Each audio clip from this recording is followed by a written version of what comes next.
देवी महालक्ष्मी भी उन त्रिपुरों में अपना अनादर देख उस स्थान को त्याग कर चली गई। ओम नमः शिवाय। आस्था सागर यूट्यूब चैनल में आपका स्वागत है। रुद्र संहिता के युद्धखंड का अध्याय 5वां। नास्तिक मत से त्रिपुर का मोहित होना। नारद जी ने पूछा, हे ब्रह्मदेव, उन तीनों महाबलशाली दैत्य राजों के उन मायावी और पाखंडी अरिह और उनके शिष्यों द्वारा शिक्षा ग्रहण होने पर वहाँ क्या हुआ?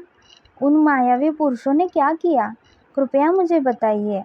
नारद जी का प्रश्न सुनकर ब्रह्मा जी बोले, हे नारद, जब त्रिपुर के राजा ही उस मायामय शास्त्र द्वारा दीक्षित हो गए तो वहाँ की जनता क्यों नहीं होती? अरिहंत ने कहा, मेरा ज्ञान वेदांत का सार है। यह अनादिकाल से चला आ रहा है।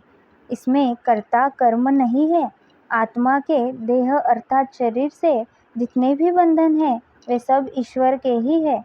ईश्वर के समान कोई भी न तो शक्तिशाली है और न ही सामर्थ्यवान। ब्रह्मा, विष्णु और महेश सब अरिहंत ही कहे जाते हैं। समय आने पर ये तीनों ही लीन हो जाते हैं। आत्मा एक है। मृत्यु सभी के लिए सत्य है। मृत्यु शाश्वत है और सबके लिए निश्चित है। इसलिए हमें कभी भी हिंसा नहीं करनी चाहिए और सदा ही अहिंसा के मार्ग पर चलना चाहिए। अहिंसा ही परम धर्म है। किसी को दुख पहुंचाना महापाप है। इसलिए हमें कभी भी कमजोर और निर्बलों को नहीं सताना चाहिए। दूसरों को क्षमा करना ही सबसे बड़ा गुण है। इसलिए सदा अहिंसा का मार्ग अपनाना चाहिए। हिंसा और लड़ाई झगड़े का मार्ग हमें नरक की ओर ले जाता है। इसलिए किसी को डराओ धमकाओ मत। सदैव विनम्रता का आचरण करो। भूखों को भोजन दो। रोगियों को औषधि और छात्रों को विद्या का दान करो। भक्ति के साथ उपासना करो। आडंबरों की कोई आवश्यकता नहीं होती। मन को शुद्ध रखो तथा 12 स्थानों की पूजा करो, जिसमें 5 कर्मेंद्रियां, 5 ज्ञानेंद्रियां तथा मन व बुद्धि सम्मिलित है। इसी धरा पर ही स्वर्ग और नरक दोनों स्थित है। अतः अनावश्यक रूप से उनकी कामना मन में लेकर अपनों को कष्ट देना पूर्णतः गलत है। शांति और सुखपूर्वक मरना ही मोक्ष की प्राप्ति है। स्वर्ग की प्राप्ति की इच्छा मन में लेकर हवन की अग्नि में तिल, घी और पशु की बलि देना कहाँ की मानवता है? इस प्रकार उन असुर राजाओं को अपना जीवन दर्शन सुनाकर अरिह उस पुर के निवासियों से बोले कि मनुष्य को सुखपूर्वक निवास करना चाहिए। आनंद ही ब्रह्म है और परम ब्रह्म की प्राप्ति सिर्फ एक कल्पना है। तभी कहता हूँ कि जब तक आपका शरीर स्वस्थ और समर्थ है, अपने सुख का मार्ग ढूंढकर उसका अनुसरण करो, अन्यथा शीघ्र ही तुम पर बुढ़ापा आ जाएगा और तुम्हारा शरीर नष्ट हो जाएगा। इसलिए ज्ञानियों को स्वयं अपने सुख की खोज करनी चाहिए। मेरी इस बात का समर्थन वेद भी कहते हैं। मनुष्य को जाति पाति के बंधनों में फंसकर कभी किसी को कम नहीं समझना चाहिए।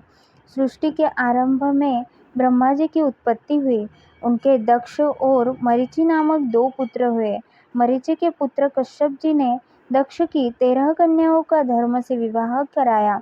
फिर प्रजापति के मुख, बाहु, उरु, जंघा और चरण से वर्ण उत्पन्न हुए, ऐसा कहा जाता है। परंतु ये सभी बातें गलत जान पड़ती है, क्योंकि एक ही शरीर से जन्म लेने वाले सभी पुत्र भिन्न भिन्न रूप वाले कैसे हो सकते हैं? इसलिए वर्ण भेद को अनुचित मानना चाहिए।